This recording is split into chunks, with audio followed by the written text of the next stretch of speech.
दिए होंगे स्टूडेंट्स। तो क्लास 10 सीबीएसई का मैं आप लोगों को पढ़ाने जा रहा हूँ पहला चैप्टर, जिसका नाम है रियल नंबर। स्टूडेंट्स, आपने क्लास 9 में पढ़ रखा था नंबर सिस्टम, क्लास 8 में आपने पढ़ा था रैशनल नंबर, ठीक है स्टूडेंट्स।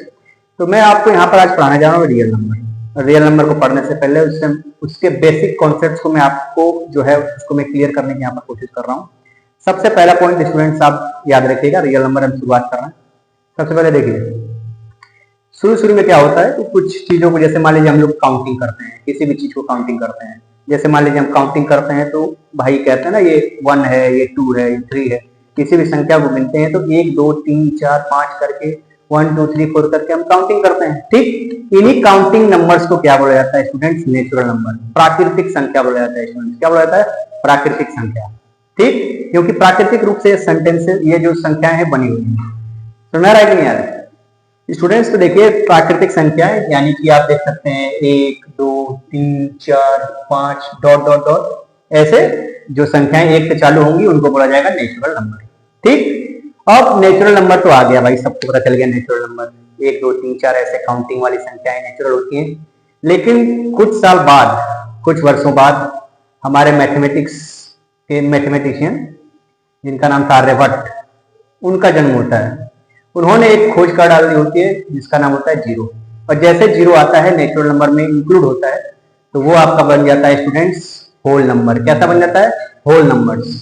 अब देखिए 1 से 9 तक तो संख्याएं सबको पता होती है, अगर जीरो नहीं आता तो संख्याएं आगे बढ़ती नहीं, ठीक ना। इसलिए देखिए मैं आपको पढ़ा रहा हूँ बेसिक चीजें जो कि आपके लिए इंपॉर्टेंट है। अगर जीरो आ जाए फिर उसके बाद से हमारे सारे काउंटिंग नंबर इसमें रहेंगे, डॉट डॉट डॉट, समझ रहा है ना। यानी जिसमें जीरो इंक्लूड हो और बाकी सारे काउंटिंग नंबर इसमें आ जाए उसको बुलाया जाएगा होल नंबर। होल नंबर यानी कि पूर्ण संख्या स्टूडेंट्स, ठीक है। अब आगे बढ़ेंगे स्टूडेंट्स, देखिए इवन नंबर। इवन नंबर वो होता है स्टूडेंट्स 2 से पूरी तरीके से कट जाए, ठीक। जैसे 2 4 6 8, टेबल तो आपने पढ़ रखा होगा, 2 का टेबल सबको याद होगा, 2 2 जा 4 2 3 जा 6, ठीक। तो बस 2 का पहाड़ा पढ़ना है स्टूडेंट्स, वो आपका सब क्या होगा?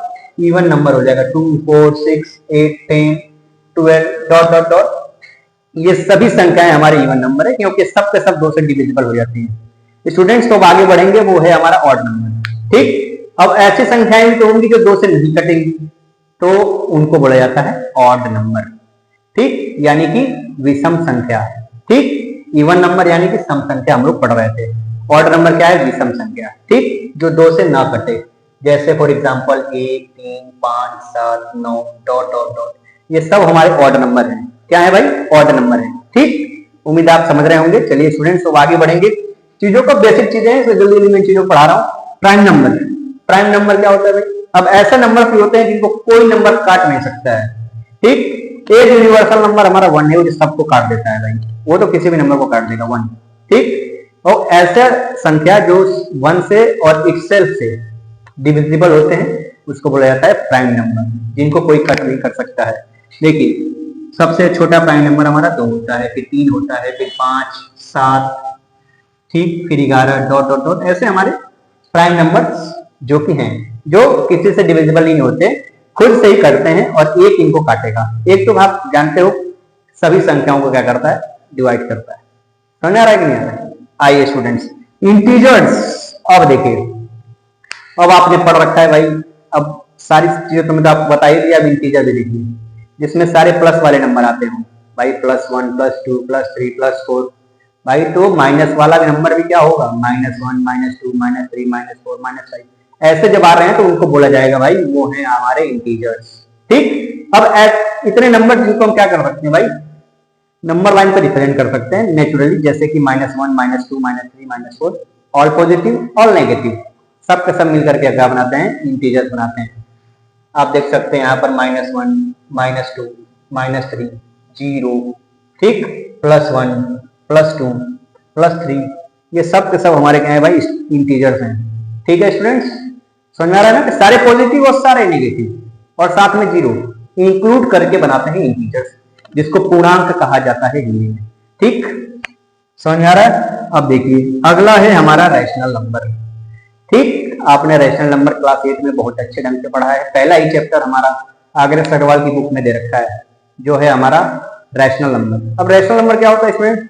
जिसको हम P/Q की शक्ल में लिख सकते हैं, ठीक। यानी कि जिसको हम क्या कर सकते हैं, बटे की शक्ल में अच्छे से एक्सप्रेस कर सकते हैं, तो उनको बोला जाता है रैशनल नंबर, परिमेय संख्या। ठीक है ना। जैसे देखिए ये बटे की शक्ल में पी अपॉन क्यू है, ठीक। ऐसे संख्याओं को जहां पर पी एंड क्यू क्या है भाई, आर इंटीजर्स, ये इंटीजर्स होने चाहिए, ठीक। और इसमें एक शर्त भी है, वो क्या शर्त है कि जो डिनोमिनेटर है, अगर p अपॉन क्यू में p आपका न्यूमिनेटर है, q आपका डिनोमिनेटर है, तो जो q है वो आपका क्या है भाई, 0 के बराबर नहीं होना चाहिए। ये इसमें शर्त है, ये आपको याद रखना है कि q जो है 0 के बराबर नहीं होता है।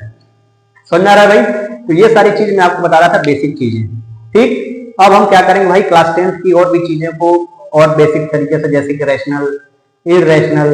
अब जैसे देखिए कुछ संख्याएं ऐसी है जिनको हम p अपॉन क्यू में एक्सप्रेस नहीं कर सकते हैं, तो जिनको हम p अपॉन क्यू में एक्सप्रेस नहीं कर सकते उनको क्या बोलेंगे, इररेशनल नंबर, जिनको हम p अपॉन क्यू के फॉर्म में रिप्रेजेंट नहीं कर सकते हैं।